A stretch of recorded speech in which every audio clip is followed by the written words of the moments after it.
Welcome back to Deck of Dorks. We're the 12-sided guys. I'm Matt. I'm Matt. I'm Matt, and I play Dirk Wagner. Yeah, that's right. We have Nora. No, we have Sabrina as Nora. Hey there, folks. Jordan as Sorik. I doubt that. Tana as Echo. Hey, y'all. And as the DM, it's Scott. I assure you guys I know what I'm doing. Okay, rate, review 5 stars, Discord, talk to us, Patreon, give us money, etc.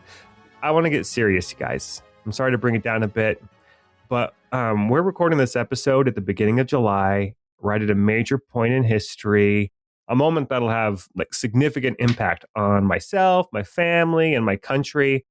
And as I've reflected on everything, I've decided to look inside and work on some new habits because it's the World Cup and gambling on sports has never been more accessible. No, like this weekend, I put $2,000 on Ravaloon in their upcoming match against the Alaron Barony. And, I'll always bet on my team from the theocracy of Menarest. To the floor, oh sons and daughters. That's great. It's weird though, guys. I couldn't find these matchups on the apps, but luckily I was digging and I found this one that lets you make up your own custom bets. So far, none of them have paid out, but I know my payday is just around the corner. Oh no, Matt. How deep are you? How deep in are you? This is how I'm telling my kids. I got a second mortgage, and your mom is leaving me. No, but in real seriousness, though, gambling is addictive as hell and far too accessible, especially for young people and minors. Be careful out there, dodecadorks. Anyway, if your first experience with the horrors of gambling was spending hours at the virtual slot machine to win enough chips to purchase a metal Babel shield, then this podcast is for you. It's Reaper's Requiem, episode 25.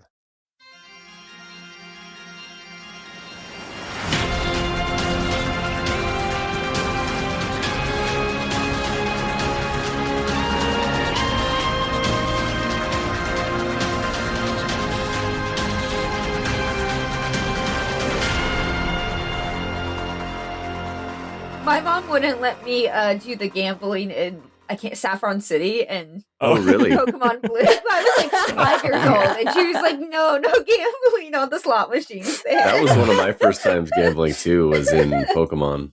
Guys, IRL, I think I am legitimately too dumb for gambling. The last time we went to Wendover, I put like $20 in a slot machine, could not figure it out, spun once, and was just out $20. And I was like, why do people like this? This is awful.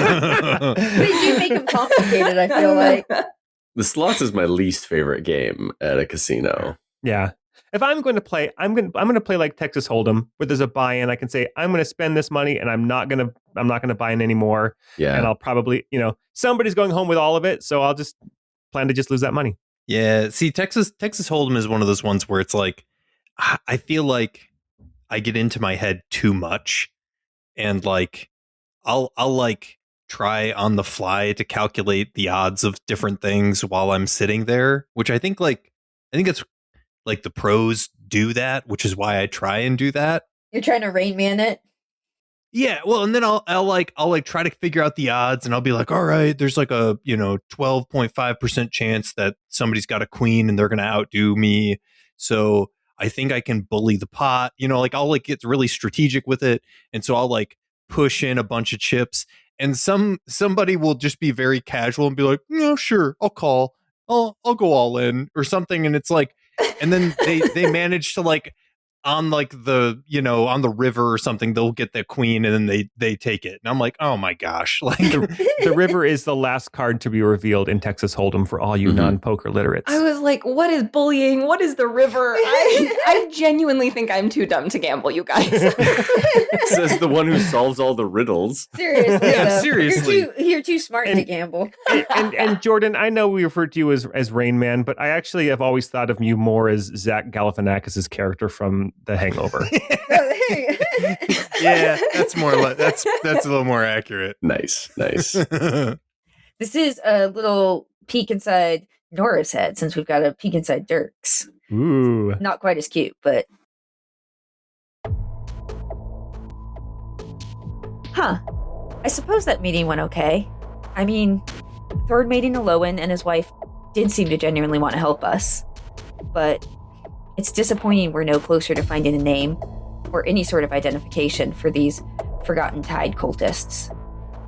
Neither of the Scalesworn had memory of a man with scars on his face, and they didn't provide much information about these cords. Well, that's not fair. They provided some really interesting details. The cords are only given to the Rose Arbor acolytes at the Abbey in Revaloon. The knot writing is the same style of the Solarian acolytes, so we know for certain that at least some of the Forgotten Tide have Solarian links. And the Thorn Maiden offered to get us acquainted with the Arbiter's Abbey, so that's a huge help. And, of course, they told of their dreams. Nightmares of Solera getting forgotten among all of the Scalesworn. Is it possible that these dreams are driving Scalesworn acolytes into the cult? I don't know. There's so much we don't know, and my head hurts. Thank Mirren, Sorik, and Dirk were able to scout the funeral site before we head that way. Let's just hope this funeral goes as smoothly as possible. I don't think I can take another shanking today, so... So hopefully the worst I have to deal with is some laughing skulls. Famous last words. And Dirk and Sorik, they were so brave confronting Denny this morning. I'm so proud of them. Sorik is such an intimidating negotiator. It's surprising that Denny was hesitant to pledge his support to Duke Grend, but at least Sorik neutralized the threat. And maybe he got us a meeting with Eben's Toll. Not sure I'm super stoked about that, but maybe I'll ask Dirk if he could help me procure some good armor. And Dirk, he was so scary when he was threatening Denny. Wouldn't want to get on his bad side. You know, maybe I should apologize for some of the teasing at the bathhouse. I think I'll pray on that. You need your God to give you permission to apologize to someone? I love it. I love it. Oh, that was wonderful. Okay, that was a great recap. The last time we were together, the only thing I would add, Maris met up with Echo and transformed into an orc with her disguise self spell, and so she's been following along for now. And when Sorik and Dirk were at the graveyard, they met up with the Queen's sister-in-law, and they learned a little bit about the plans for the funeral, where the seating arrangements were, and while they were checking out the Silent Bloom Fields, the cemetery in Rosvane. Hey, Sorik, can you relay a message to Nora and Echo, right? They said that they've gotten back together with Maris. Yeah, I can relay the message. Because I'm the only one not connected. You just want me to confirm that they've done that? I mean, no, sorry. Did they tell us that they're with Maris? I'm assuming we're just kind of communicating back and forth, so I would kind of know what was going on. Yeah. So I would say, hey, this conversation we just had with Denny, it's just made me. Maybe Maris is far more competent at her job than we gave her credit for, and she's basically done exactly what she set out to do, which was infiltrate us, find us what we're all about, get on our good side, and now our guard is down. I just don't want Nora and Echo. I don't want Nora to get shanked again. That would be really tragic. That would be tragic indeed. Nora, don't get shanked. At least at this point, she doesn't know who she was working for. I mean, she still knows that she was working for the Morents. That's true. All right, sorry, Echo. You might. Well, I guess I'll have to tell. So, Sork, even though Echo's standing next to me, Sork, tell Echo that she might have to tell Maris to get out of here. I can hear too. I'm also part of the channel. Yeah, but I assumed that it was like he's like I'm in this chat. the tower. Like we have to communicate to. Oh. Dirk is just sitting there, the only one outside of this conversation. He's like, I'm not saying that we to send her away. I'm just saying, just watch your back, because she has thoroughly infiltrated us and got on our good side, and that was her job. Sorry, I'm so sorry. No, you're not. Nope. Not really. She's so cute, though. So, you know. Okay, wait a second though, Matt. Are you just trying to reverse psychology in me into wanting Echo to date Maris because you guys said, "Oh, date Maris" last episode, and I was like, "No, I won't." And now you're like, "Oh, get rid of her." Actually, we ended the episode, and I was thinking about it. And I'm like, wait a second. Maris told us about Denny being a double agent, and then she's our buddy now, but we know she also works for the same. What's the difference here? And I'm like, this spy game is just it's too much for Dirk, so Dirk is just now going to default to being extra vigilant like he was when he first became the bodyguard. I was just teasing you. I feel similarly. Okay. Okay. And tease away. And Nora never stopped teasing Dirk. My only suggestion for things to do, and I don't know if this is something, but this is one of my notes I had, was there was that goblin anthropologist historian. That's somebody who I would like to eventually track down. But other than that, I don't have any other things that I have written that are super important. We could get nosy about what Albrecht Yep, Albrecht. is doing at the temple. That's close. We also, one thing we forgot to even talk about, guys, was the message on the inside of the candy wrapper from the librarian at the Athenaeum. Like that, the more I think about that, like how did we let that just slip by unnoticed? That's something we need to address because that seems directly related to everything we're experiencing.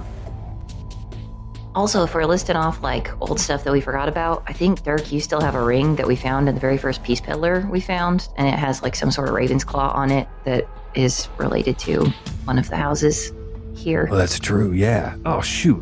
I guess I need to go back to the Athenaeum. Oh, man, I have to go spend time at the library. Library Yay, part 2. Nice.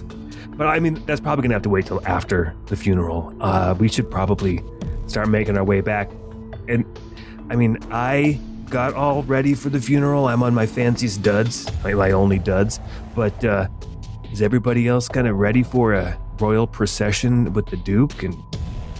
Or does anybody need like a last minute haircut or anything? Shoe shine?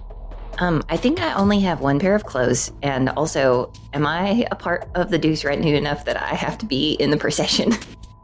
I think it would be irresponsible if we're not all there to watch his back. Okay, fair.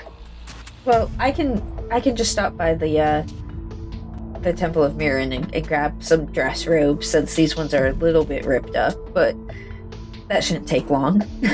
Oh yeah, with the hole right there where your kidney is. Yeah, I figured like, if we're talking about it, if we're gonna be in the procession, maybe I'll get a new robe. But yeah, you want to look like you're there to respect the dead, not there to be buried. Yeah, not like my dear Ollie. Shut up! Oh no! Oh man! You couldn't hear Dirk say "shut up," which is fine. Okay, so Nora and Echo, you guys are going to the Sanctuary of Stilled Tongues to get some clothes? Yeah. Hop on in there. Okay. What about Dirk and Sorek? Where are you guys headed? I have these new boots. I don't know if you saw them. Normally I wear dress shoes, but yeah, Crocs. They're really cool. They look really comfy. Yeah, I mean, they're really nice, but I've never had them shined up, so they're a little dirty from being in a pile of dead people's clothes. Well, I suppose we could always pop over to the marketplace and see if we can speak with someone who might be able to help us. What is it, a haberdasher or something? Yeah, a boot black maybe. But I have to specify, these were not, I don't think, taken from a dead person. It's just the people who used to own these are dead now because we killed them. Wait, so you took them before they died? No, I mean, like, they took off all of their clothes and started putting on mismatched clothes, and then we killed them. And this is from the pile of the clothes that would have been mismatched. Yeah, I think if it's abandoned, it's fine. That's not less weird. theft. If they've left it there, then it's fair game. Yeah, I'm trying to sound like less of a creep here, so. I mean, Yeah. is it a problem to wear a dead man's shoes who you just murdered? Echo looks down at the boots that she and Nora just found. No, totally fine. I mean, not in Dungeons Totally and Dragons. That's kind of how you get your entire wardrobe. All right, well, perhaps we go to a haberdashery or something? Yeah, let's do it. So let's do this then. You guys all kind of make your way. You find a haberdasher and get your shoes shined. Nora and Echo, you're at the Sanctuary of Still Tongues, getting your robes, and Celavia is getting. She's wearing much nicer robes and like silks, very much more regal than she normally looks. And she asks you, Nora. She says, "Will you be accompanying the priests and priestesses as we wait for the procession here?" I had planned on going with the Duke's retinue just because I thought they might have need of me, but if it would be meaningful to show my support to the temple, I would be more than happy to stay. It's not necessary. You go where you're comfortable. If the Duke has need of you, then you are welcome to walk as part of his retinue. I know that it is common for the nobles and for the royal families to have counselors that accompany them on occasions such as this. So it's entirely up to you. You have a place by my side as a special guest if you'd like to accompany me. But the royal procession will make its way here, and from here we'll proceed on to the actual funeral. But typically the majority of the priests and priestesses wait for the queen and the procession to get here before we accompany them. Well, I appreciate your understanding, and I hope you know that though I'm walking with the Duke's retinue, my loyalty is to the Temple of Still Tongues. But I suppose I think it would be better for me to not be walking with a bunch of other clerics, and maybe I'll be a little bit less conspicuous with the Duke's retinue. Your faith was never in question, child. I appreciate that. Thank you. Of course. So you continue to get ready and put together. You get some nicer robes, and you make your way back towards the Hall of Petals. Yeah, I definitely want some of them silk duds. Fancy flowy stuff. I don't know that there are more silks. I apologize. They are nicer maybe than the robes that you had from your time in Ravaloon in Calduvan, but they're plain robes.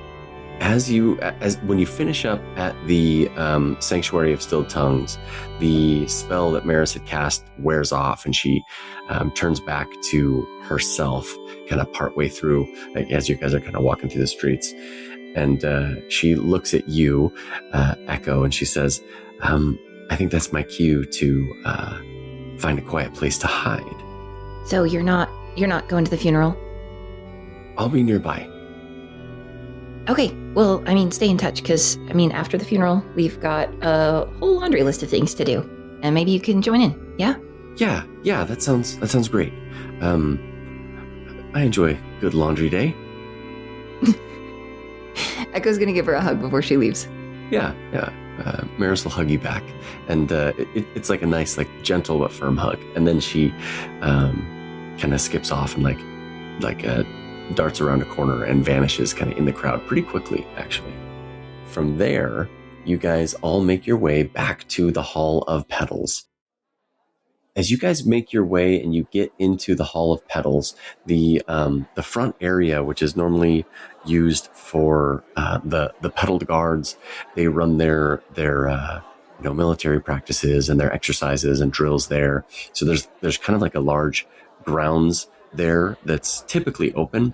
Right now, it is full of people, attendants and guards and soldiers. You see that the Duke is there, Duke Grend is there, and Grung has actually arrived. And there are about 30 of the Ravaloon soldiers kind of all around Duke Grend's area. Denny is nowhere to be seen, but Kirkmid is there. Sharn, after she arrives with Nora and Echo. She kind of makes her way over to the Duke and starts briefing him on some of the things that you guys learned. You also see there's a similar section for the other two duchies. You've got the Duchy of Senvara. Albrecht and his son Rennick are there. Why don't you guys make some perception checks as we're kind of like in these fields? Sork only got an 11. Dirk only got an 8. Nora also got an 11. Echo got a 4. Nice. Okay. There is a huge commotion. There's just so much happening that it's all very distracting. And you guys have a lot that you've been working on and a lot that you're thinking about doing after the procession. So there's just like a lot happening. But you do see that Albrecht and Rennick are together.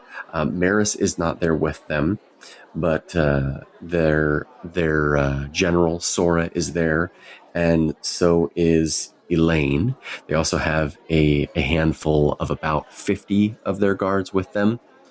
And then also the Duchy of Velmirith, you have Duke Culver Varnmore and his wife Elby, and they're accompanied by Nemi, which Sorik met in the baths, and a sword tender Galbrant.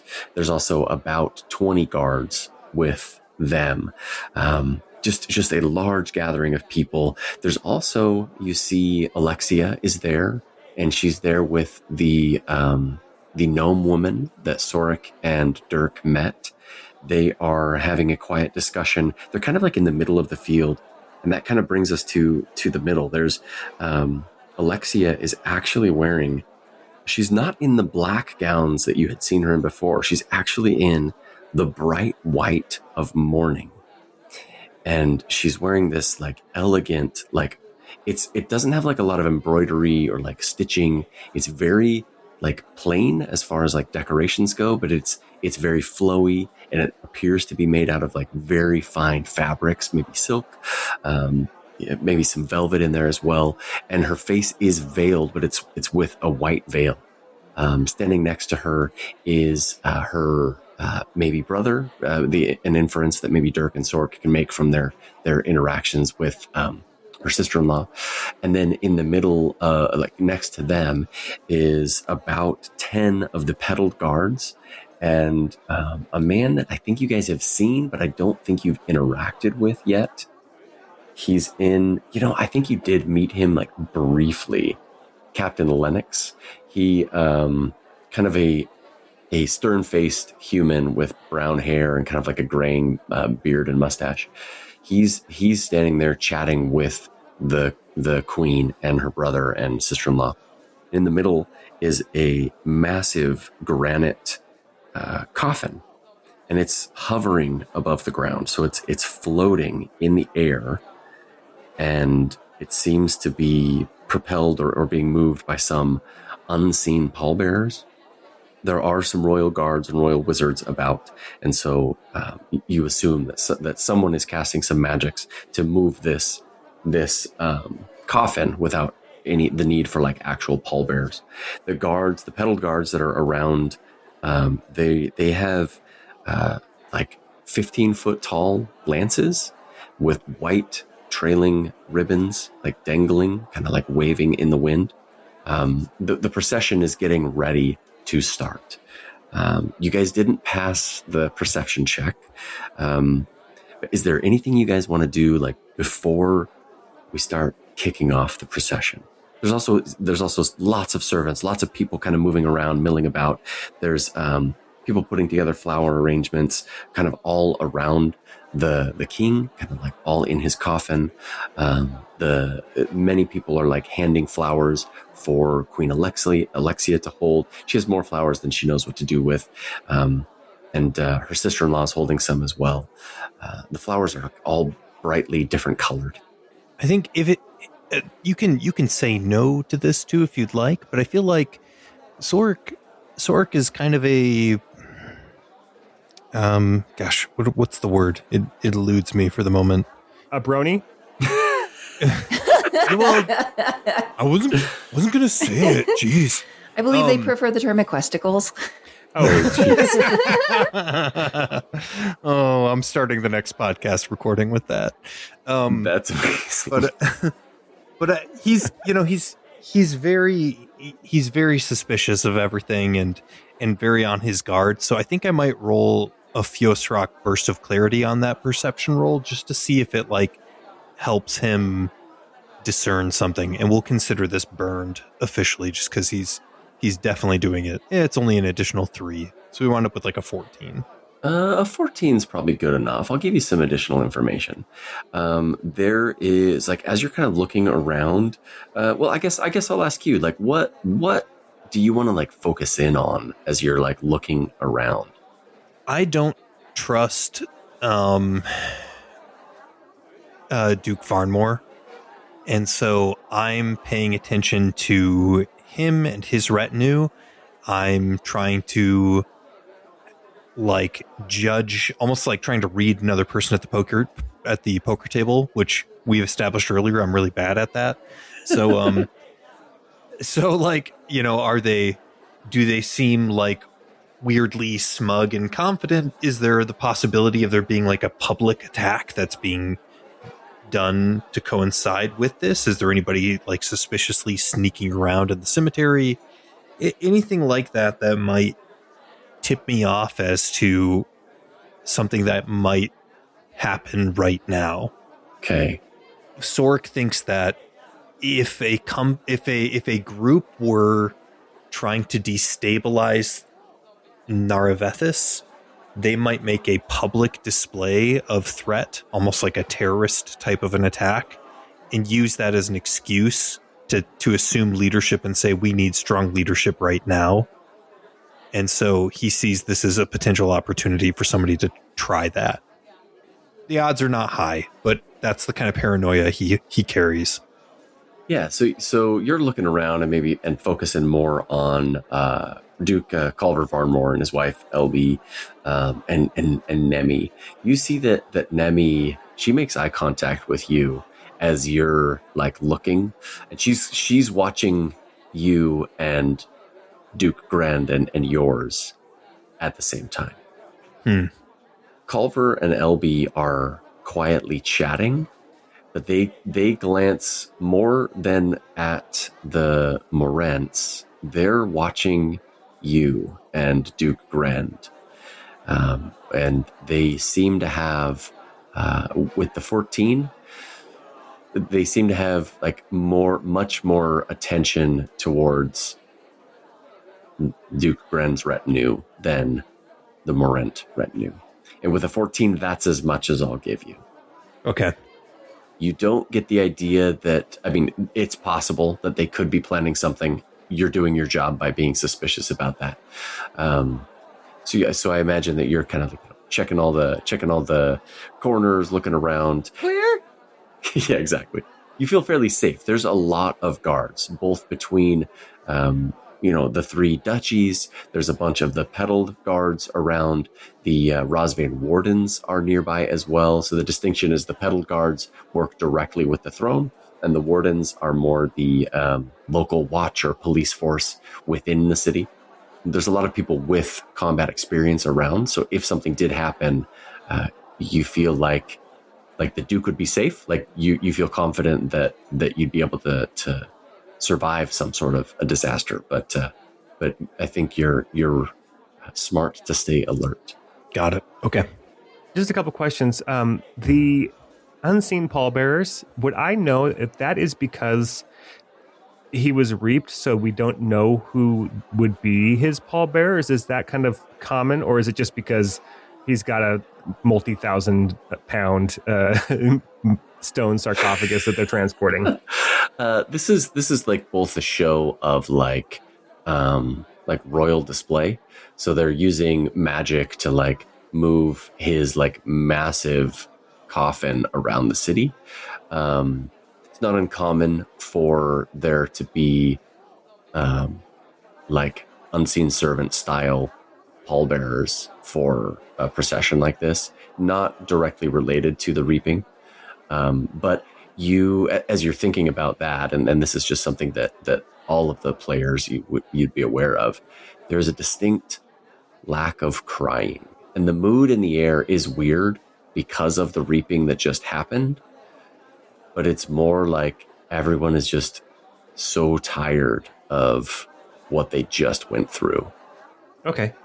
And then the other question I have, I'm just assuming, because you didn't tell us we can't bring weapons, but like man-at-arms guards, they would be armed, right? In this procession. Okay, right. So I do have my sword. Then I would have brought that back with me from the Rose Light. But Dirk is kind of similar to Sorik, but obviously a much worse perception check. But he's trying to keep an eye out, and he's ready to, at a moment's notice, summon a weapon for the Duke, if need be. Okay. I do think I would want to step up to the queen if I can. Okay. Yeah. You make your way over to the queen. She's quietly talking to a younger gnome woman than her. Well, maybe about the same age as she is. Young 20s gnome. And she's talking to, and next to her is a human man that looks to be 5 to 10 years older than she is. And then there's also Captain Lennox, who I think you guys met before very briefly. He's the captain of the Pedaled Guard. They are all talking and standing next to the coffin. They all turn to greet you. Alexia, she walks up to you. She kind of like breaks away from the conversation and she says, "Oh, Chanter Nora, or Chanter Fosdale, sorry, excuse me. I'm so glad you came. I appreciate our conversation from the other day. It meant a lot to me." Of course, my child. I just wanted to come and make sure you're doing as well as you can be, and give you my blessing on this day. I can't imagine how difficult it is, but you're strong.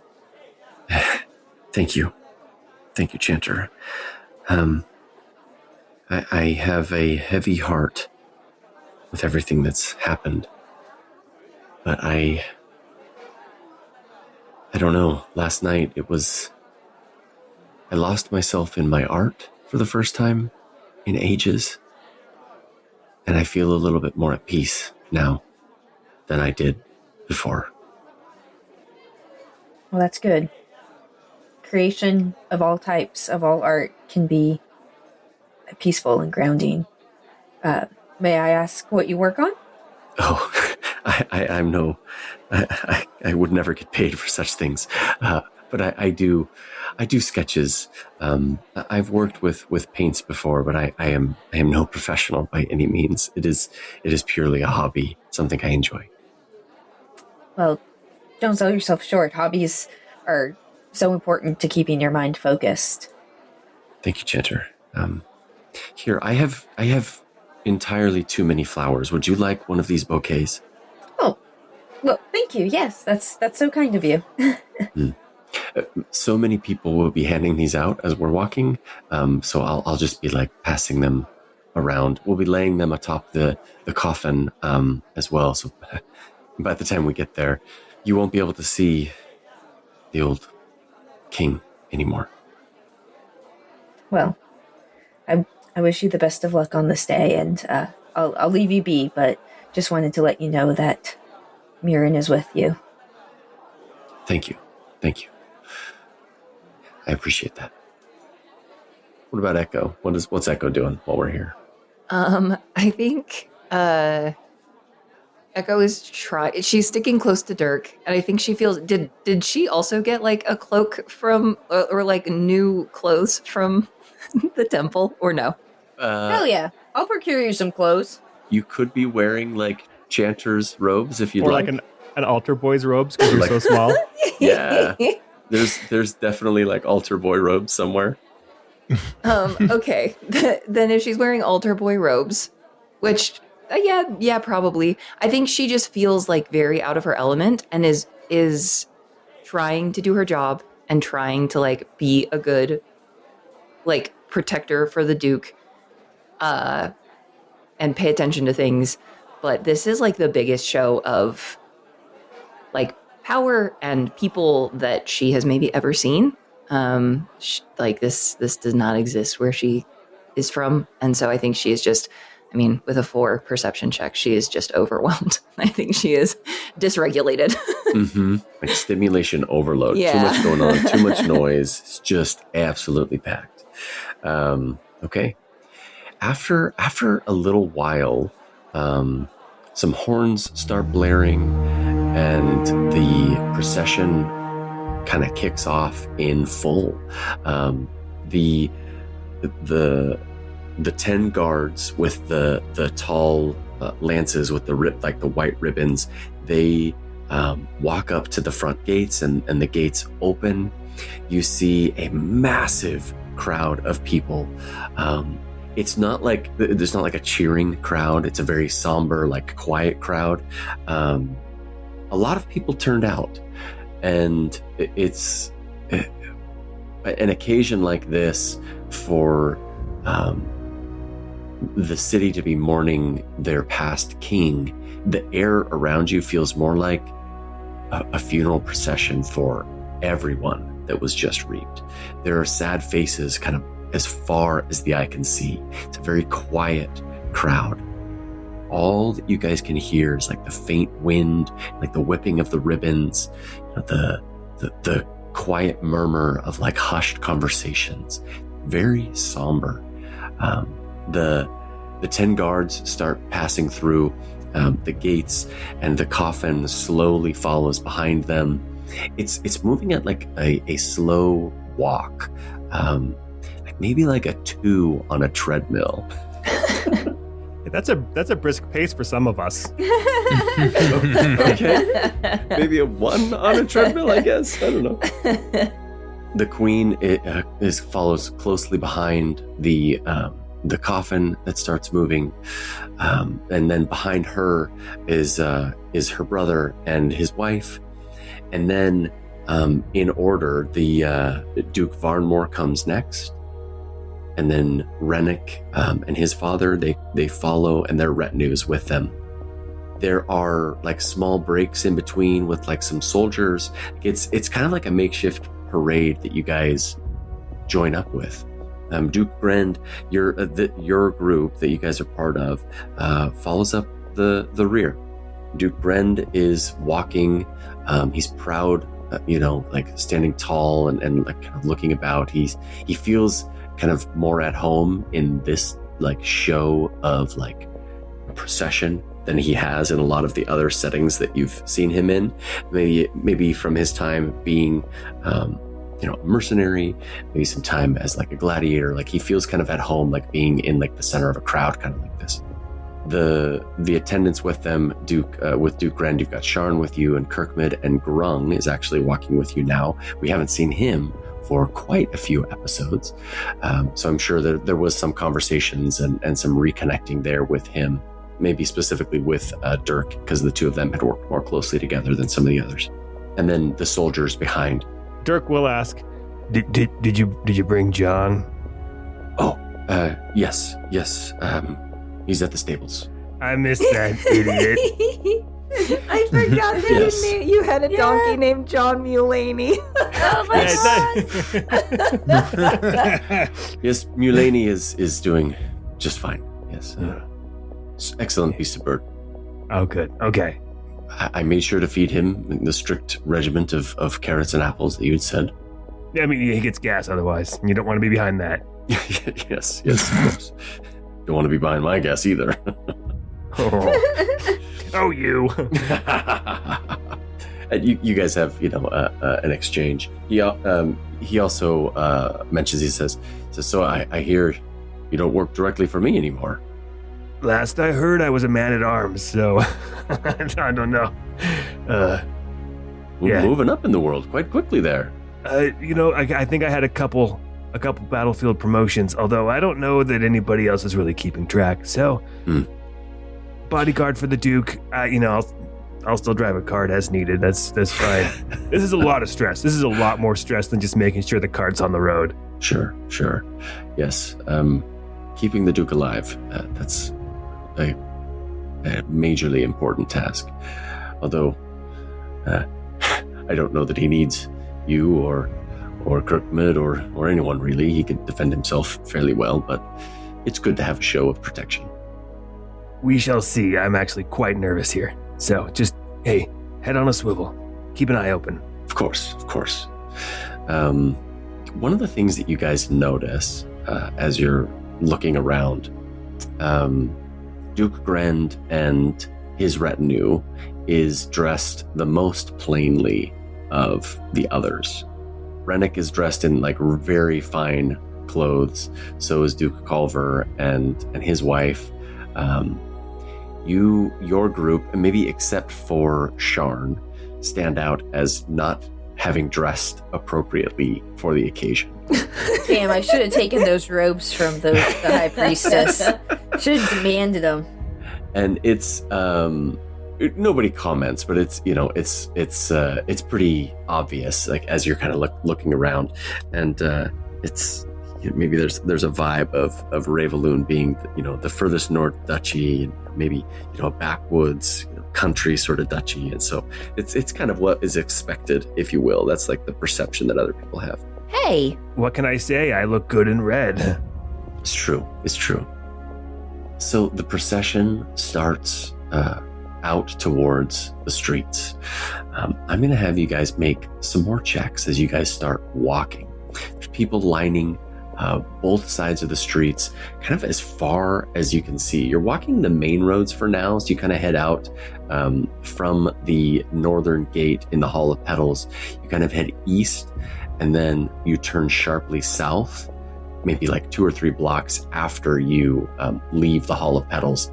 And as far as you can see, there are people, more people than you've seen in these streets before.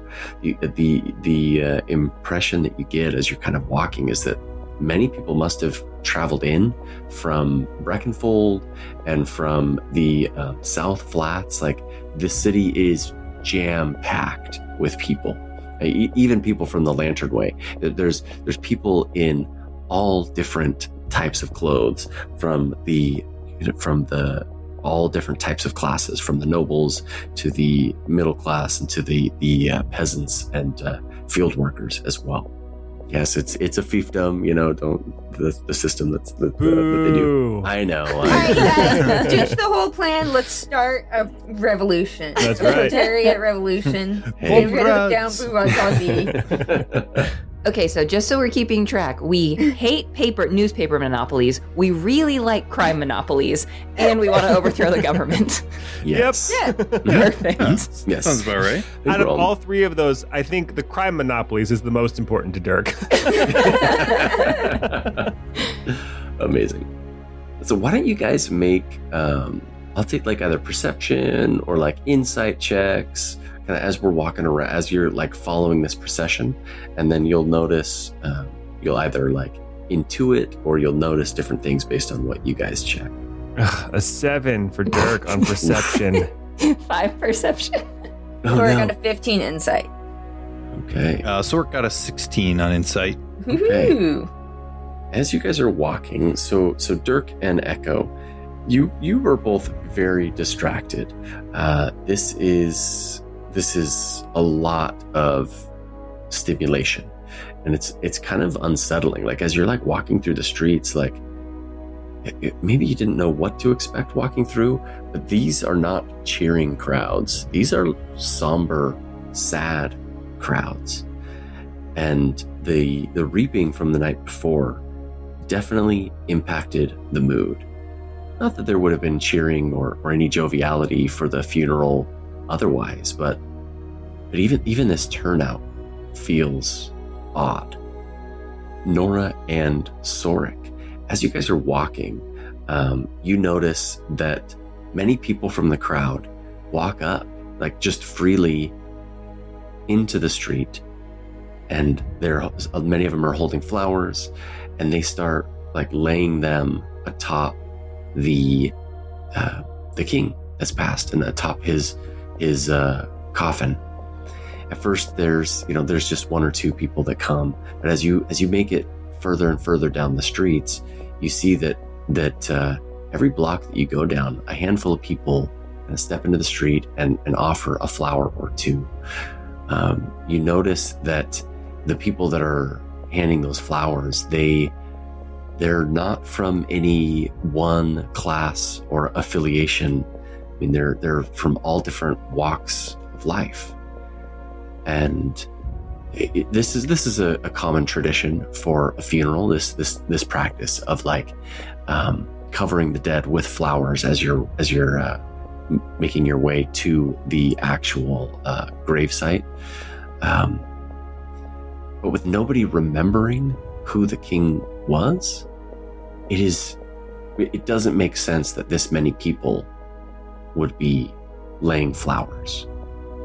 And the only thing that makes sense is that they are doing this in proxy of their loved ones who were just reaped, maybe just now reaped or reaped at some time in the past, and they feel a kinship to the king and to the pain that the queen has gone through.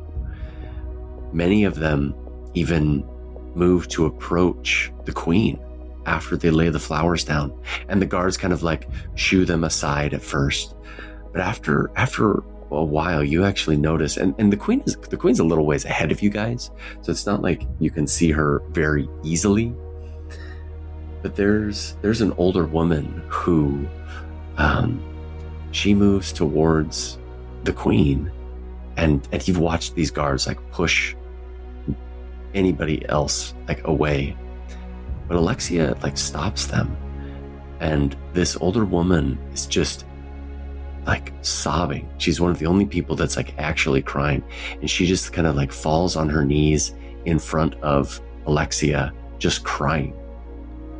And Alexia kind of bends down. The procession kind of like slows to a halt. The mage he's in like armor and then like the garb of the petaled guard, but he's clearly a mage because the armor is more like it's like a cloth that looks like it's like hardened so that it looks like they're metal plates, but it's not actually metal, it's just cloth. And he's wearing like the metal like skull cap that everybody else is wearing. He kind of like has to concentrate for a sec, and you see like the coffin like continues on for a moment and then like reverses as he's muttering some spells under his breath. Alexia goes onto her knees as well. She sits on the ground next to this woman that's crying, and the two of them have a brief exchange, and then a little kid walks up, a few steps at first. Again, a guard like Jeffrey's got a gun. Oh no. Everybody who walks up, Dirk is like commenting on their clothes, trying to figure out if they should go together or not. Looking for peace peddlers, not just being Make a perception check. No, you're good. Make a perception check. That is excellent. So Dirk's That's being really bitchy about the clothes. I know that's what I thought you were meant at first. He's like, ew, oh my gosh. The rolls continue, guys. I got a 2. No. They're a little far away for you to tell.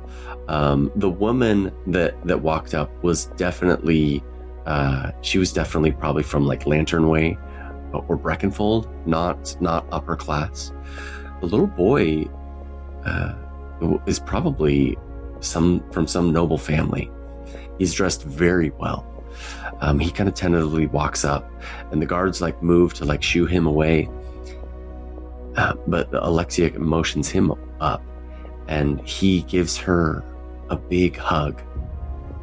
And like slowly, like more and more people kind of make their way over to the queen. And there's an impromptu, like quiet moment between maybe no more than 10 different people from all walks of life that just like quietly cry at the feet of the queen, and she hugs each of them, and she exchanges like quiet words with each, and then they move back to the procession. When they go back to their places on the sides of the roads, they all kneel instead of standing.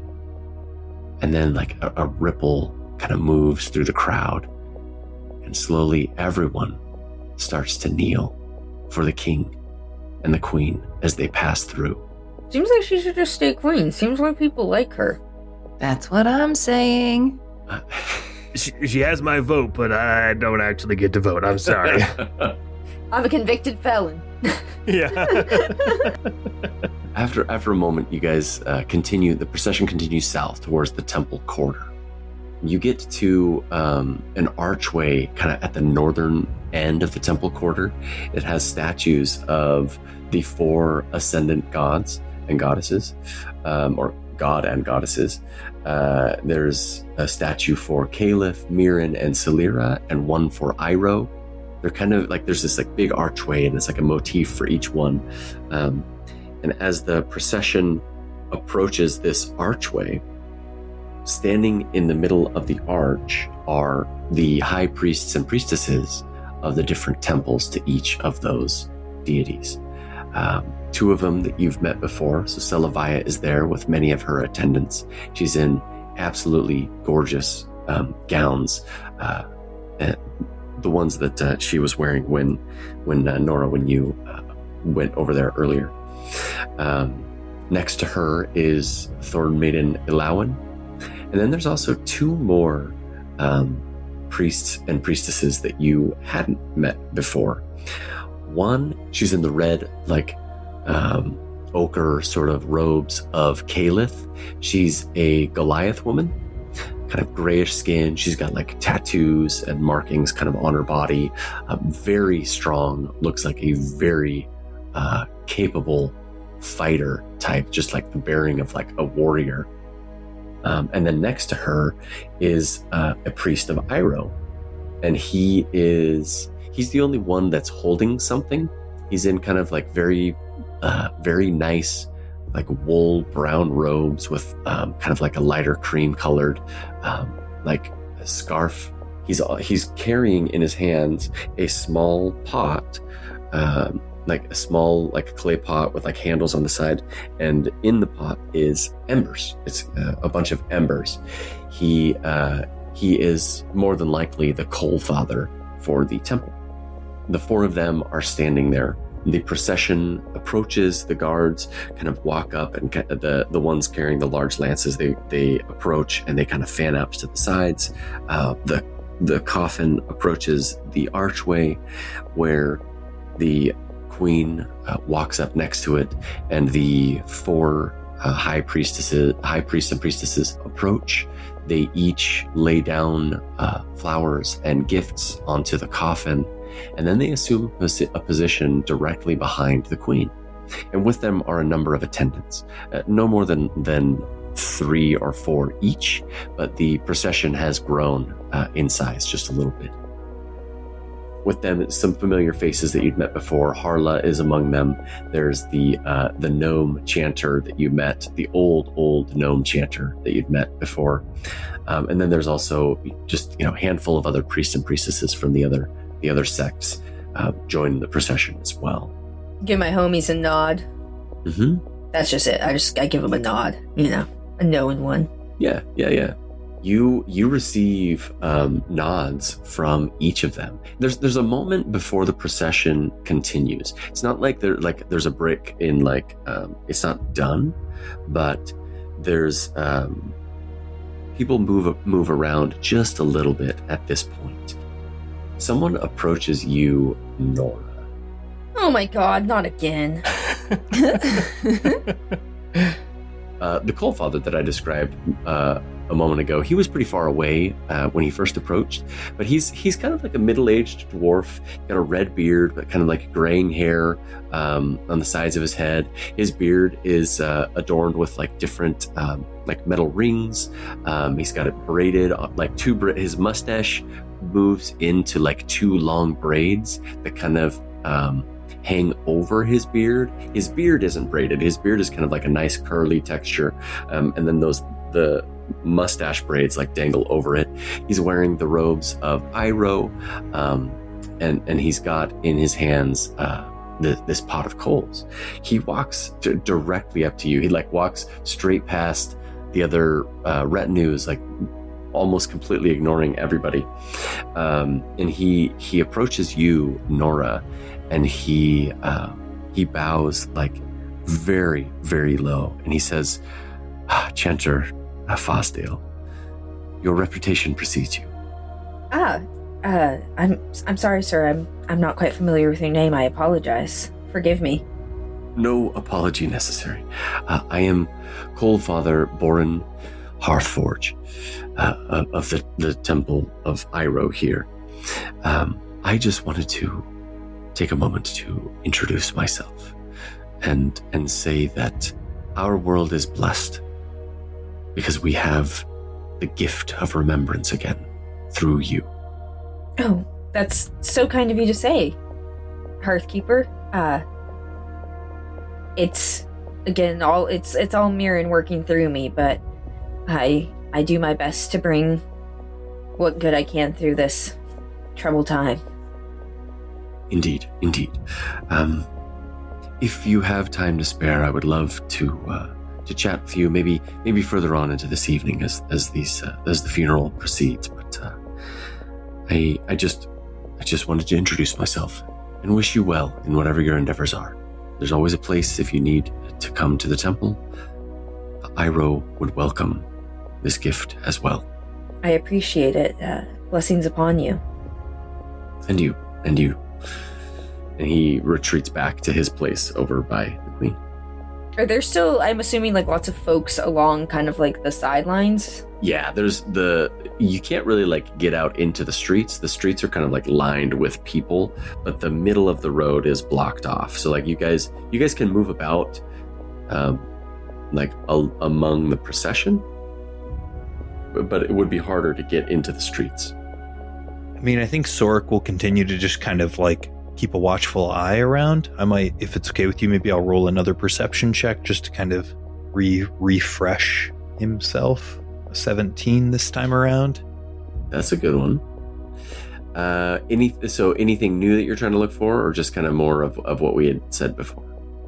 Yeah, again, paying special attention to Duke Varnmore and the retinue to kind of see if they're like, are they fainting off to a side in preparation for something to happen? No? Yes? What about, like, I think as Dirk had kind of alluded to, like, do I see anybody suspicious that could be a peace peddler out there?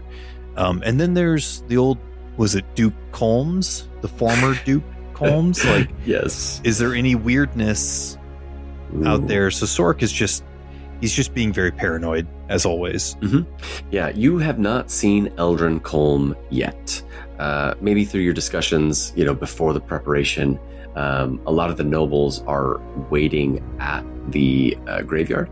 So they'll be, if Colm is there, that's probably where he's at this point. So he's not part of the actual procession. So you don't notice him around, and there's no essence of wetness, I think is what we'd said. At least not yet. Did he order just a bunch of water balloons? I don't know. Like a rain spell or something? Maybe. We'll see. It's a big mystery. What you do notice, so 17's good. As you're kind of looking at Culver, he's standing very close to the queen, and they're like those gathered kind of around her. He's kind of you notice. I mean, you're still a little further away, but you notice that he is like talking to his wife, and then they'll like look kind of around a little bit. They seem to be like quietly scheming, but they're not like looking into the streets. You don't see them like making eye contact with like somebody. Like it doesn't seem like if they're planning something, you don't think that like here is where they're gonna do it. As if what I'm understanding is like you're looking for them to be like ready to spring some sort of trap. Yeah. You don't get the vibe that it would be here. Okay, cool. They're just scheming people generally. That's just their vibe. As you look, kind of past them, because you're having to look through the Morents to see Varnmore. There's like a weirdness between Rennick and Albrecht. They are standing a little further apart than you would expect, like father and son, and you don't think you've seen them exchange words the whole time you've been walking. Got it. Okay. I think on that note, maybe Nora would just kind of go up to the young Dutchling and his father and just say, I wanted to stop by and tell you my condolences for your matriarch. I can't imagine how hard it is, but I just want you to know she was a well-liked woman who was courageous and strong. Albrecht, he turns to face you, and he's really broken up. Like, he's very emotional. And he says, "Oh, Chanter, I appreciate the kind words. I truly do.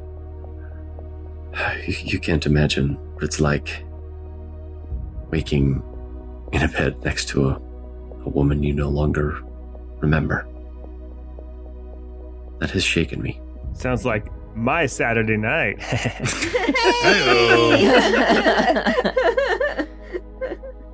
He make an insight check. Can I say that when I saw Nora head out, that I would like do the point to my eyes? I'd look at Echo, point to my eyes, and point to the Duke, and then I'll follow Nora. Yeah. I don't want her to get shanked again. I appreciate that. Nora got a 21 inside. You get the impression that he is genuinely like broken up. Genuinely like really not doing well. And I'll also turn to Rennick and I'll say, and you too, young man, I hope you make your mother proud. She was a strong woman. Rennick is not as broken up as his father.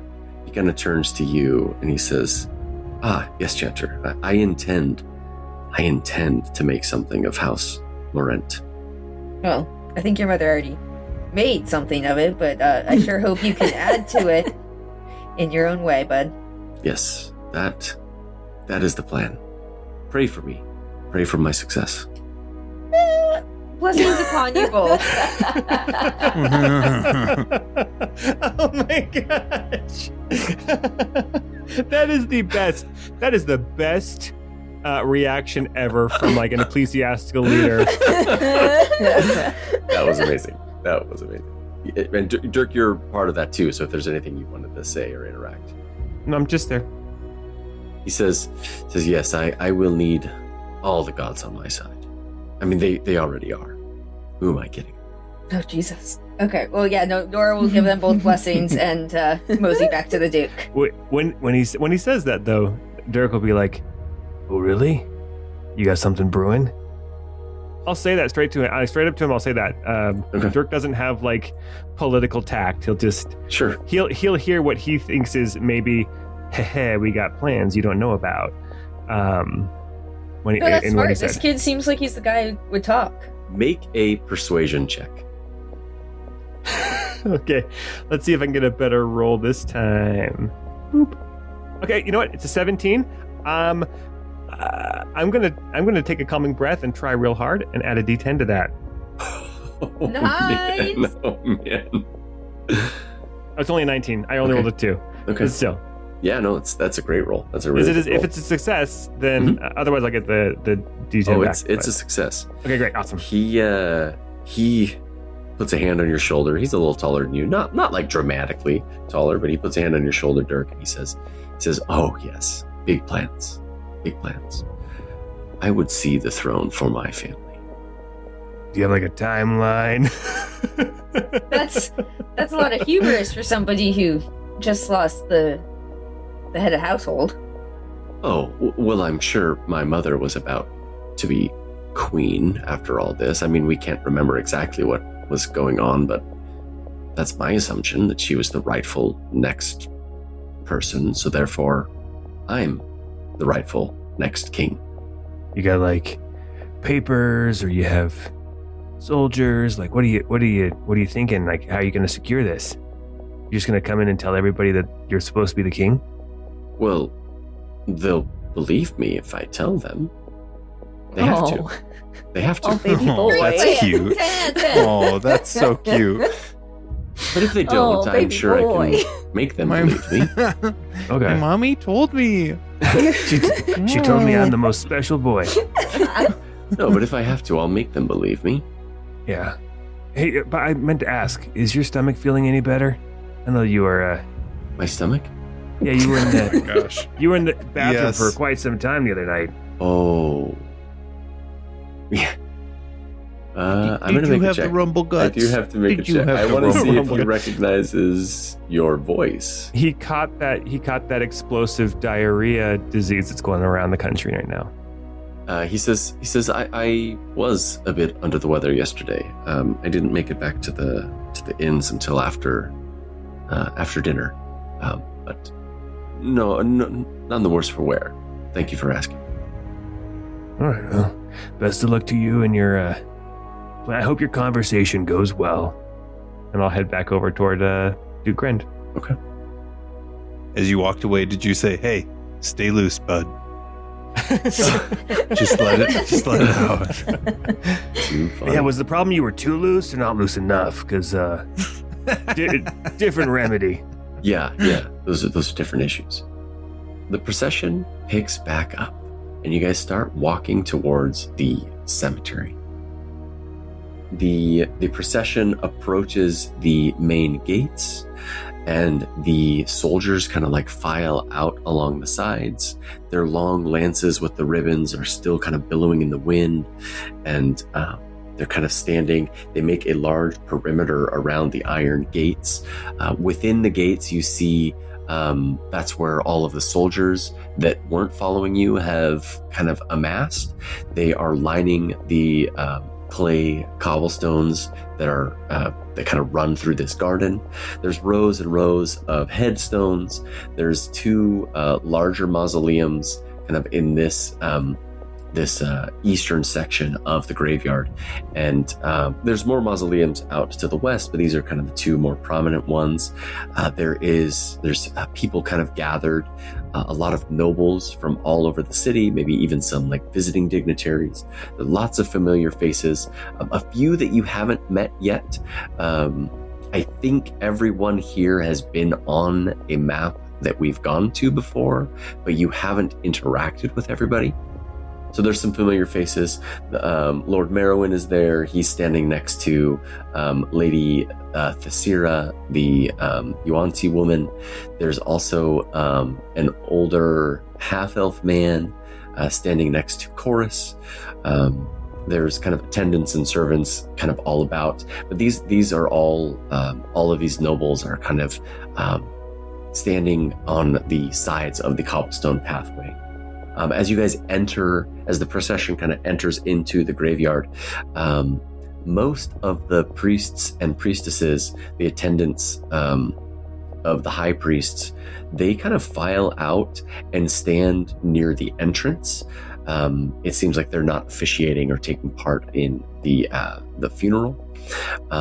The four high priests and priestesses kind of make their way to the mausoleum, and they stand kind of around the mausoleum, and the coffin kind of comes to a halt like right in front of it.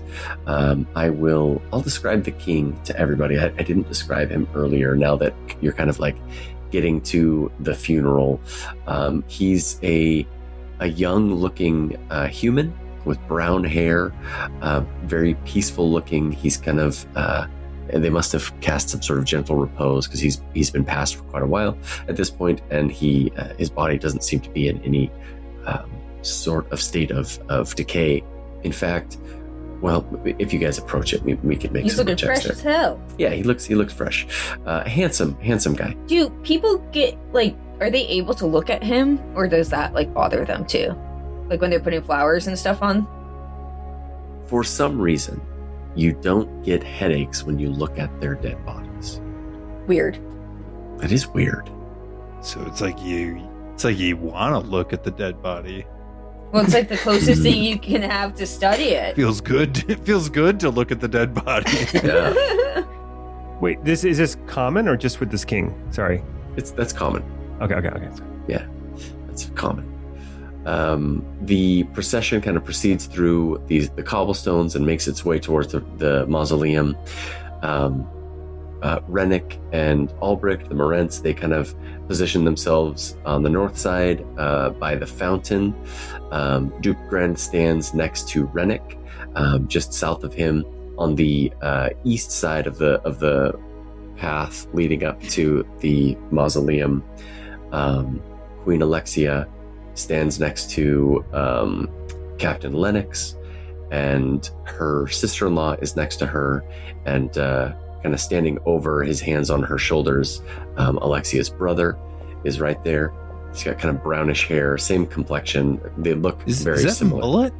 It's definitely got some party in the back going on. That is amazing. Yeah, He's one of the teenagers at my daughter's high school. Yes.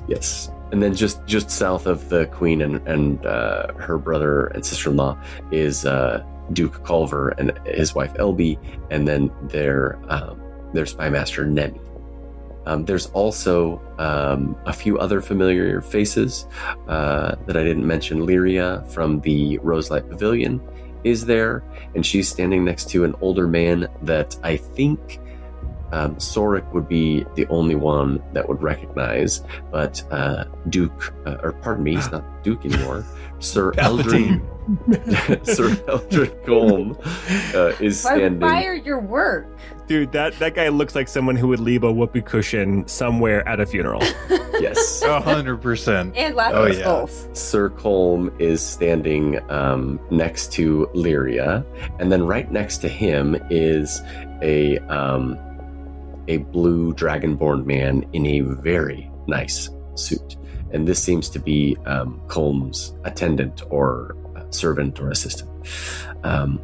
Guards kind of all about. There's also some people that there's a family of nobles that you have seen before on a couple of maps, but you have never interacted with yet.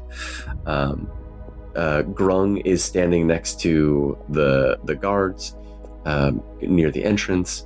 And there's just a massive procession of people. As everybody's kind of milling about and finding their places. Oh, I forgot to mention Captain Osdal, who I know we kind of glossed over it, but she was the one that interviewed you guys after the Silver Lantern. You guys had all met her before. She is standing next to Nora at this point, near the southernmost part of the procession towards the mausoleum. Was she also the one at the Queen when we met the Queen? Yeah, at dinner. Yes, at She dinner. was there, Yes. but she didn't end up staying. And then next to her is a dragonborn woman that I think only Nora and Sorik met. She was the basically the right-hand woman for Osdal that went and woke up Osdal to go and investigate what was happening. Oh yeah, when we killed like those 30 or 40 assassins. Yes, there were so One time. many, just She absolutely was witness so many. to our bravery. I can't wait to Yeah. ask her about it. Yeah, she'll tell you. Yeah. As the procession comes to a halt, the wizard that had been kind of guiding the coffin, he says a few words, and it kind of hovers in place.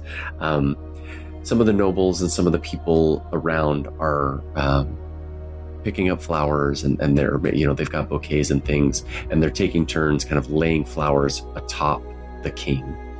And over time, as we move through the procession, he will be entirely covered by these flowers. You guys have another moment where there's like a break in the procession. Some people are quietly talking, not like fully mingling and like having a party, but you could move about a little bit at this point. You could move about the graveyard without causing too much of a disruption. Does Dirk know where he should position himself? Because it looks like, for the most part, the other Duke retinues are kind of, it's them, one person, and one like high-ranking like general or spy master, but we are just some guys who follow the Duke around. Where would we stand? You feel, maybe you don't feel any more out of place than Duke Grend looks. Like he's just like in his regular like clothes that he wears and his armor that he kind of walks around in. It's not polished. It doesn't look fancy. Very functional. Sharn is so sad. Sharn's heart is breaking. She is just devastated, and she is like made up to the nines. Like her makeup is like on point. She's wearing a dress that she clearly had tailored for this occasion. Like she is just like the most put together you've seen her in the entire time that you've known her. She looks absolutely stunning. The only person, I forgot to mention this earlier, the only person wearing white is the queen. No one else is allowed to wear the mourning color of white during the funeral. So Sharn is actually in like more of a black, kind of like muted dress. A lot of people are wearing black colors. That's like the secondary mourning color, if you will. But like the I person have the shiniest black leather pants on right now. What do you mean our retinue doesn't look good? We got Sorik over here. That's true. Sorik does look really good. And Dirk's also wearing black. His brand new black polished boots. Yeah, that's right. Those boots look really good. Just wait till I open a door. Yeah. It does feel weird not to be able to like feel the grass between your toes. Yeah, he's used to wearing soft-soled shoes, but these also are very functional. Elby Varnmore looks very put together as well. She looks like she had her outfit kind of tailored and prepared for this occasion.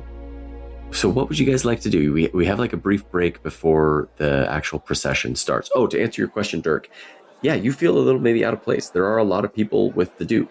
He has not told anyone that they can't follow him. Sharn actually, stands up right next to him, so she's kind of at his side.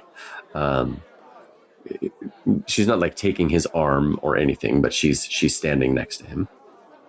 I think with Kirkmid right there with the Duke and Sharn to a certain degree, I think that Dirk is going to take a step back and kind of go stand next to Lord Merowyn. Okay. On the approach, and try to keep an eye out from there for anything maybe coming from another path, or anything that looks out of place, maybe that I would miss if I was right next to the Duke. But when I'm standing there next to Lord Merowyn, I'll just say over to him, I'll say, "It's good to see you again. I can't help but feel like there's something missing, though. You know what I mean?" You remember me, right? We met in the bar. Yes, We had good conversation. Course. Good Sir Dwarf, of course. Yeah. You're with Duke Grend. How could I forget such a handsome dwarf as yourself? Yeah. Aww. Oh. Now that you mention it, yes. I had business in the city. I no longer recall what that business was. Right. I saw you and I was like, oh yeah, I spoke with him. He was awesome. But there's something on the edge there. I can't seem to recall. Anyway. I worry I've put two and two together myself that whoever I had been dealing business with must have been reaped. Oh, you're probably right. Smooth. Yes. That's an 11. Deception. Yeah, he kind of, he looks down at you and he says, yes. I put it together too. I didn't want to be insensitive. I don't know how I would figure out who it was, but the woman, I don't think you had met her before. She was the one that was Sorik was getting all flirty with. Mm-hmm. Sorik's new girl. She Whoa. She says, Lord Merowyn, what introduced me to this young dwarf of yours. It seems he's part of the Duke Gren's retinue. His followers seem to be the talk of the town lately. And Lord Merowyn says, this is... Let me see if he remembers your name. He says, this is... It's a weapon, right? Your name is a weapon. Yes. Hi. My name is Broadsword. No. This is... Broadsword. This is Sir Broadsword. No. It's Dirk Wagner.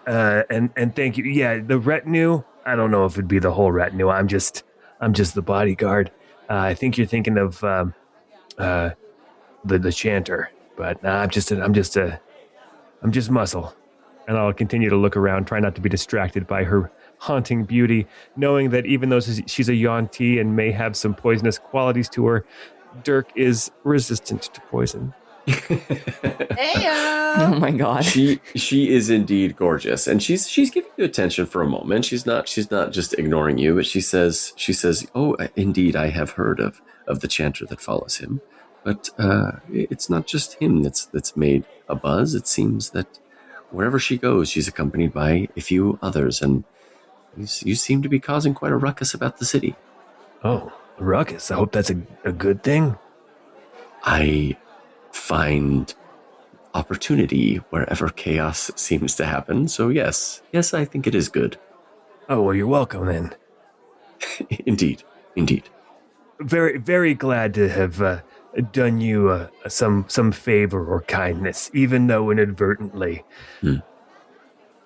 Dirk is trying to flirt. I'm just gonna do a persuasion check to see how he reacts. Not that how effective it is. Oh, a 14. He actually that's not bad. She's so far out of his league that he's not even like nervous about it. Yeah. She's she's being coy with you. She says, indeed, I could point you in the right direction of some chaos that would be beneficial to me, if that's something you're interested in. Oh, you're looking to maybe hire some muscle? I am always in need of helping my business interests. We'll see how the next few days play out. My dance card is full, but I'll keep you in mind. Wink. Jesus, is Dirk from the 1950s? He doesn't know how to flirt, and he says wink as he winks too. He says wink. Oh, amazing. No, amazing. Dirk. Okay. What about Echo, Nora, and Sorik? What are you guys doing? I think Echo is still feeling... Echo likes people, but I feel like she thinks that every token that is on here is like a very stressful, politically positioned person. And she does not feel like she should be talking to anybody. So she is just really like trying to... The one thing that she remembers is that Xana said that the burned one, the prophet, was trying to get here before the funeral.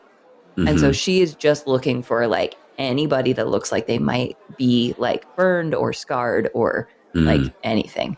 Okay. And I don't have to like, I know that we've made a bunch of perception checks already and I have not done well. So like, I'm fine if those stand and I am not doing well, but that is like what is preoccupying her, is that she's like, I can do one thing and I can look for that guy.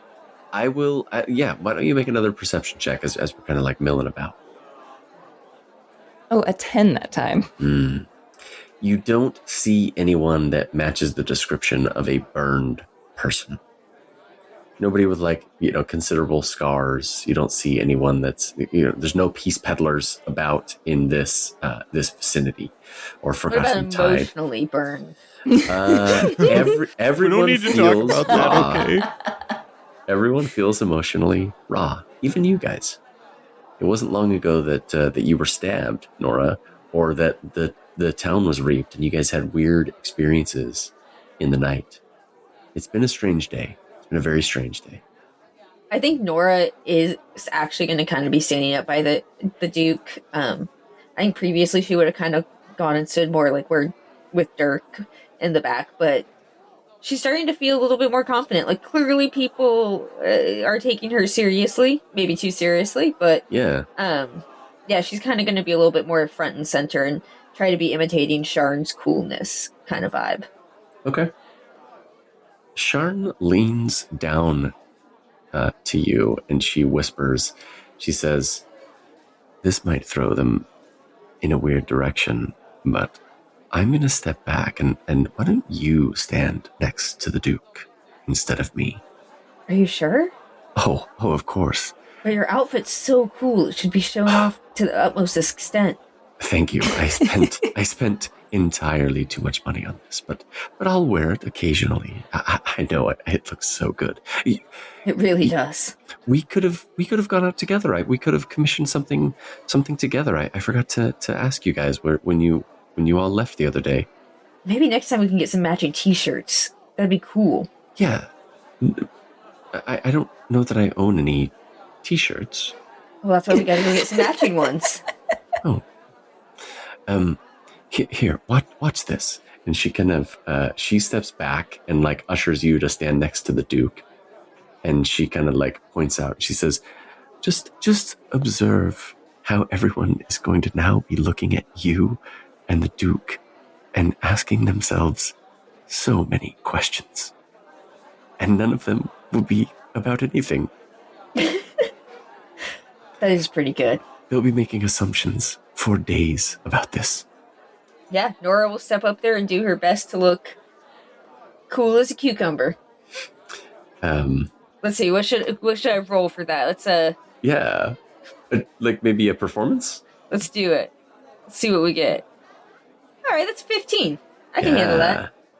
Maybe all your time, like going through to become a priestess and become a chanter, you've done a lot of official things for the church. You even run lectures or sermons. You feel pretty comfortable in front of people, and you kind of settle into this like air of authority, like right next to the Duke, and it feels good. It feels really good. Oh no, I got a taste of power.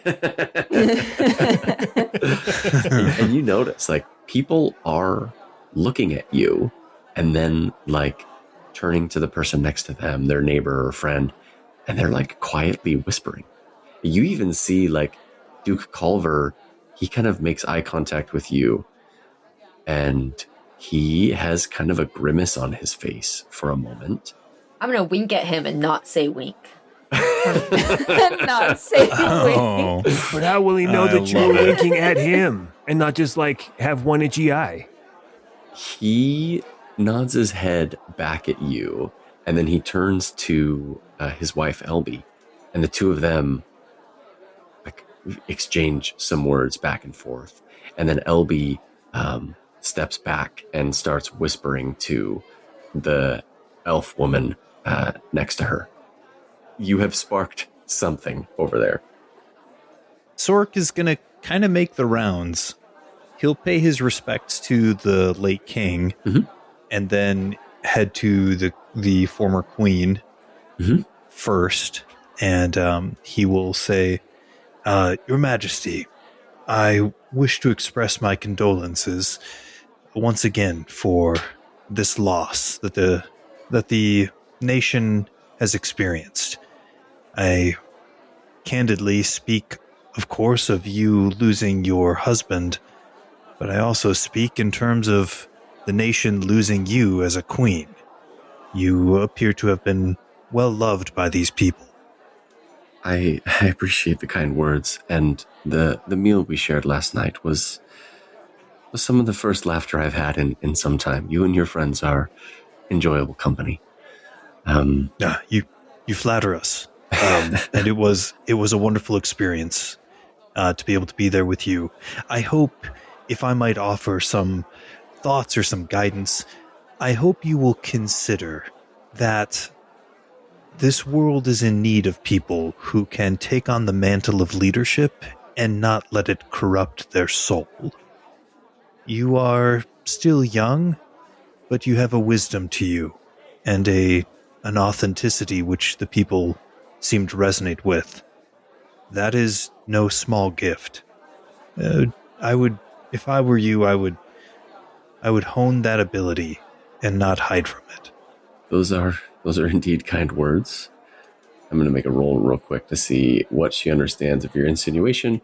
She says, she rolled really poorly. She says, my time as queen, I think, has passed. I did what I could to make the city a better place, to take care of those that needed help. Indeed.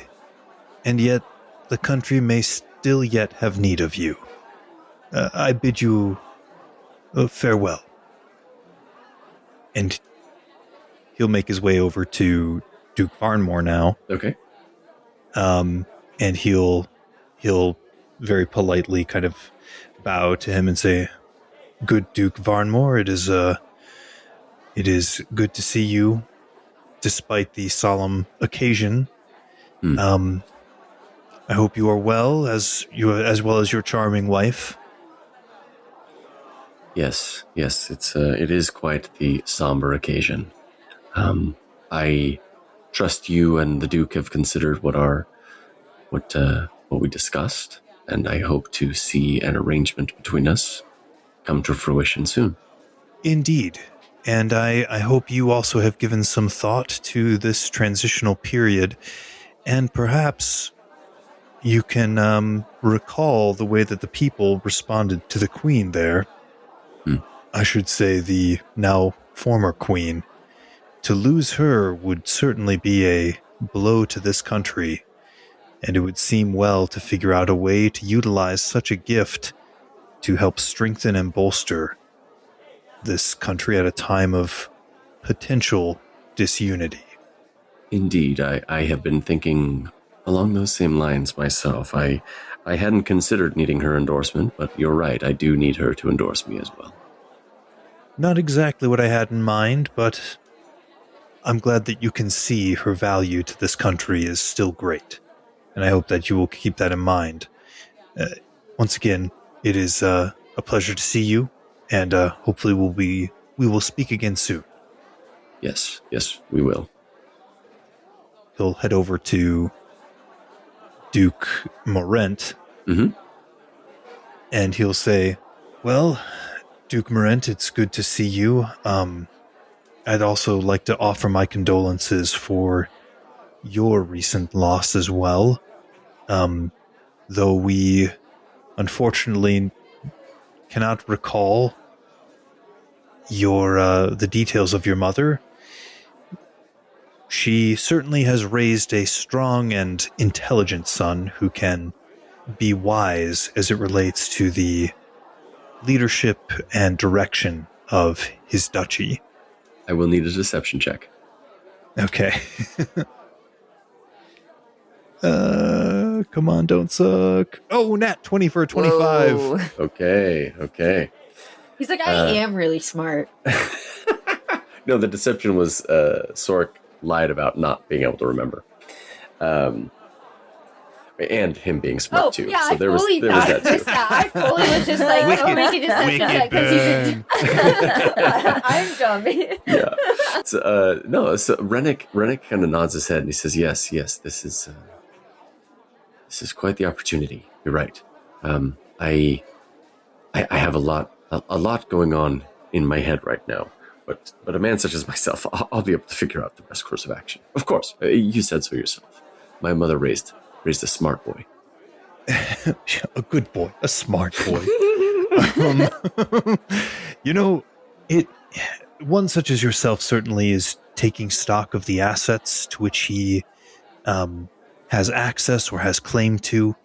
And to speak candidly, if I may be so bold, I know that you have something of a pre-existing relationship with the now widowed queen. Indeed.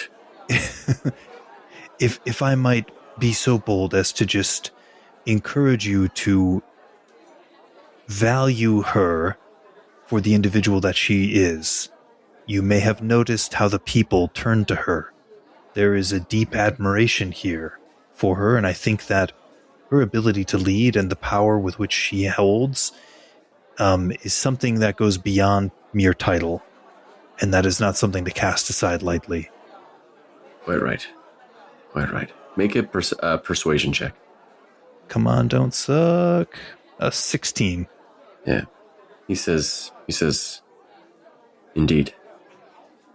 She always was a smart woman.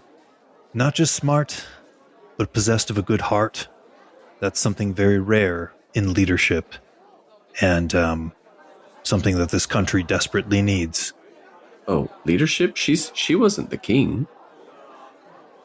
Nevertheless, you saw how the people responded to her. Leadership is more than just authority and title. So it was because she's a woman? Oh my god, somebody kill this guy. Somebody get out a gat and just Oh, this kid. I think Sork would just smile and put his arm, his hand on the upper arm of them and be like, "It's good to see you." And then he'll just walk away. I changed my mind. I no longer want those crazy kids to really work out. And what I'm trying to do too is I'm trying to position that maybe the queen could be a viable alternative option instead of a ducal fight for leadership. Yeah. Because because the people seem to really like her, and she's like a neutral fourth party. Somewhat neutral, I guess. I don't know. Dirk is just, looking around specifically for any kind of threat, maybe even looking for some laughing skulls in the bushes behind him. Just kind of very vigilant. Make a perception check. I really thought this was going to be my time, but it's only a 7. Oh no. You do not find any laughing skulls, unfortunately. I don't think Jordan the player and I have established how long Sorek has worked for the Revaloon Duchy. Does he know Colm personally? I'm going to say not directly. That Sorek was kind of in the...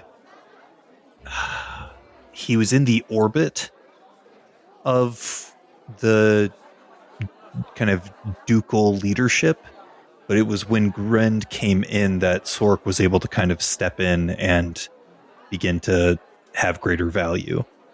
Okay. So you approach Sir Eldrin Colm. He is an older human man. He's bald. He's got kind of like longish, like white, wispy hair, kind of like flowing down the sides of his head. It's pretty long. He keeps it kind of long for a bald guy, but it's like well kept. Like it's got volume to it. Surprisingly, he's wearing very nice, like teal clothes with like golden embroidery on the hemming, dressed very, very well.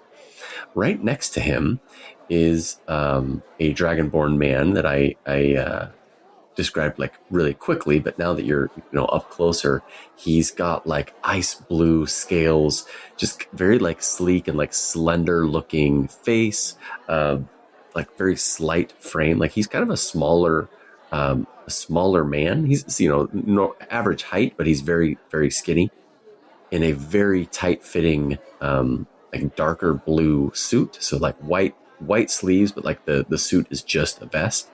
He's got like a black tie with like a pearl in the middle of it.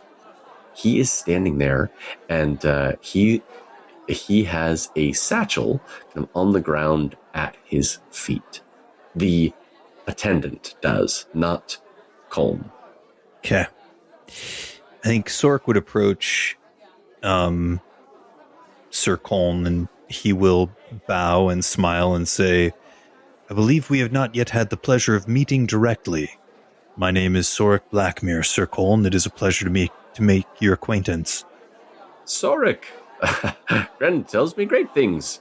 I hear you're quite the little spy master. Well, I do what I can to ensure that he stays well informed and safe. To that point, I might say we nearly had a rather nasty run-in on the bridge this way. Ran into a bunch of stuffed geese as well as a few other things. You wouldn't know anything about that, would you? Seems like they didn't make it to their destination. Don't they migrate south this time of year? One would think so.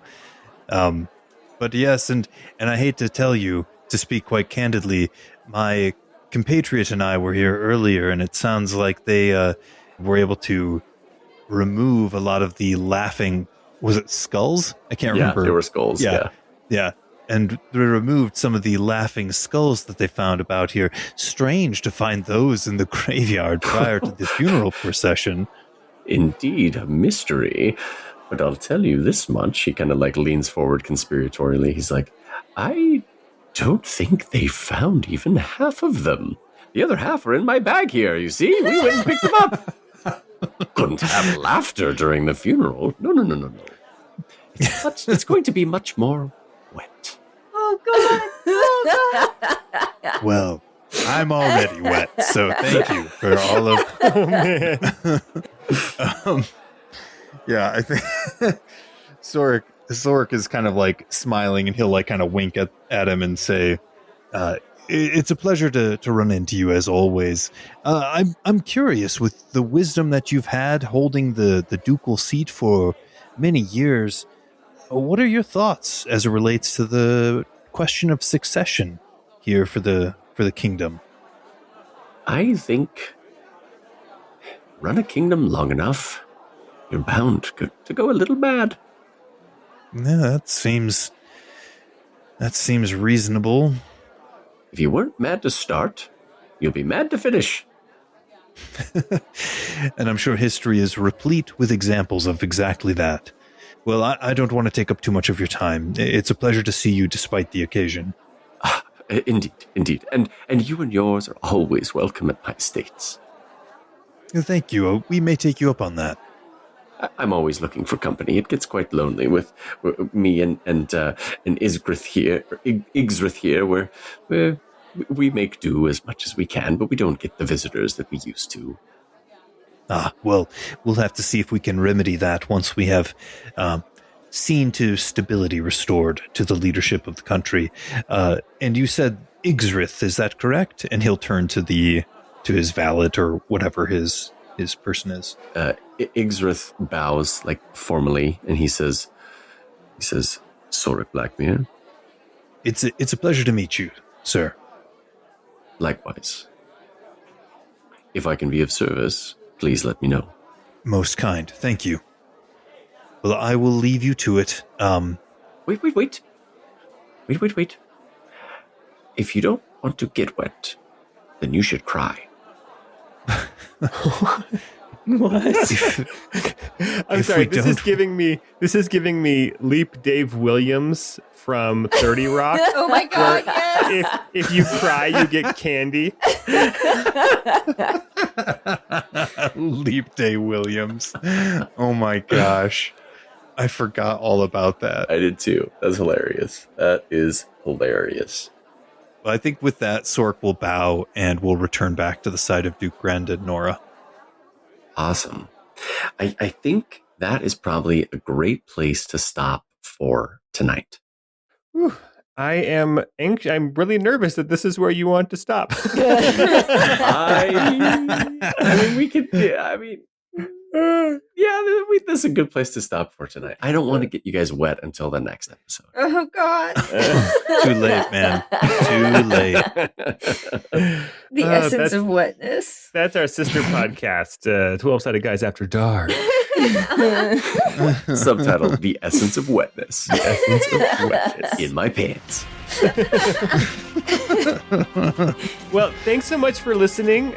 We've been having a blast. This has been really exciting to see a bunch of faces that we've met as we've been here all together, and the danger that just feels so imminent, but we just can't see, except for, of course, the danger of getting wet. But don't forget to tell your friends about us, rate and review. Be careful when you're gambling. Set aside a specific amount of money that you plan to lose, and only that much. But until we get together next time, Put it all on black. Put it all on black. That's what Wesley Snipes said, and have a great time.